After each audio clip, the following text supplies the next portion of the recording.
ಮಗು ಅಲ್ವಾ, ಮೆಣಸೆ ತುಂಬ ಖಾರ ಇರುತ್ತೆ ಅಂತ ನಾನು ಬೆಳ್ಳುಳ್ಳಿ ಸೇರಿಸಿಲ್ಲ. ನನ್ನ ಮಗಳು ಹೇಗೆ ಬೋಲ್ ಖಾಲಿ ಮಾಡಿದ್ದಾಳೆ ಅಂತ ನೀವು ಲಾಸ್ಟಲ್ಲಿ ನೋಡ್ಬೋದು, ತೋರಿಸಿದ್ದೀನಿ.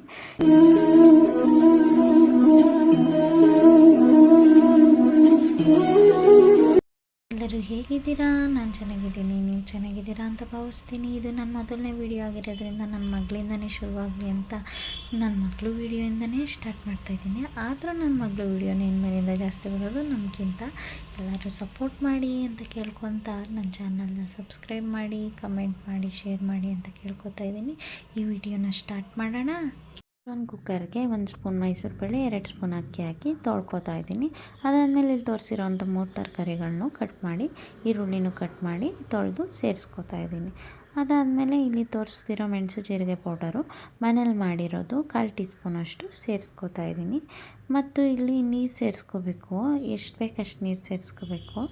ಆಮೇಲೆ ಅರಿಶಿನ ಪುಡಿನೂ ಹಾಕಿ ಮಿಕ್ಸ್ ಮಾಡಿ ಲಿಡ್ ಕ್ಲೋಸ್ ಮಾಡಿ 3 ವಿಷಲ್ ಹೊಡ್ಸ್ಕೊತೀನಿ. ಇದು 3 ತರಕಾರಿ ಅಂತ ಅಲ್ಲ, ಎಲ್ಲ ತರಕಾರಿನ ಸೇರಿಸಿ ಕೊಡ್ಬೋದು. ಇದು ನನ್ನ ಮಗುದ ಮಧ್ಯಾಹ್ನದ ಮೇಲೂ ಡೈಲಿ ಒಂದೊಂದು ತರಕಾರಿ ಸೇರಿಸ್ಕೊಡ್ತೀನಿ, ಮಿಕ್ಸೆಡ್ ತರಕಾರಿನೂ ಕೊಡ್ತೀನಿ. ಅದಾದಮೇಲೆ ಚೆನ್ನಾಗಿ ಬೆಂದಿರುತ್ತೆ. ಒಂದು ಸ್ಮ್ಯಾಶರ್ನ ಸಹಾಯದಿಂದ ಚೆನ್ನಾಗಿ ಸ್ಮ್ಯಾಶ್ ಮಾಡಿ ಒಂದು ಬೌಲಿಗೆ ಟ್ರಾನ್ಸ್ಫರ್ ಮಾಡಿ ತುಪ್ಪ ಸೇರಿಸಿ. ನನ್ನ ಮಗು ಕೋಲ್ಡ್ ಆಗಿತ್ತು ಅನ್ನೋ ಕಾರಣಕ್ಕೋಸ್ಕರ ತುಪ್ಪ ಸೇರಿಸಿಲ್ಲ. 1 ವರ್ಷದ ಮೇಲ್ಗಡೆ ಮಗು ಅಂದರೆ ಮೆಣಸು ಜೀರಿಗೆ ಜೊತೆಗೆ ನೀವು ಬೆಳ್ಳುಳ್ಳಿನೂ ಸೇರಿಸ್ಬೋದು. 1 ವರ್ಷದ ಒಳಗಡೆ ಮಗು ಅಲ್ವಾ, ಮೆಣಸೆ ತುಂಬ ಖಾರ ಇರುತ್ತೆ ಅಂತ ನಾನು ಬೆಳ್ಳುಳ್ಳಿ ಸೇರಿಸಿಲ್ಲ. ನನ್ನ ಮಗಳು ಹೇಗೆ ಬೋಲ್ ಖಾಲಿ ಮಾಡಿದ್ದಾಳೆ ಅಂತ ನೀವು ಲಾಸ್ಟಲ್ಲಿ ನೋಡ್ಬೋದು, ತೋರಿಸಿದ್ದೀನಿ. ಇವತ್ತಿನ ವಿಡಿಯೋ ಇಷ್ಟ ಆಗಿತ್ತು. Like my channel, subscribe to channel, comment ಮಾಡಿ ನಿಮ್ಗೆ ಯಾವ ಥರ ವೀಡಿಯೋ ಬೇಕು ಅಂತ ತಿಳಿಸಿ. ನಾನು ಆ ಥರ ವೀಡಿಯೋ ಮಾಡೋಕ್ಕೆ ಟ್ರೈ ಮಾಡ್ತೀನಿ.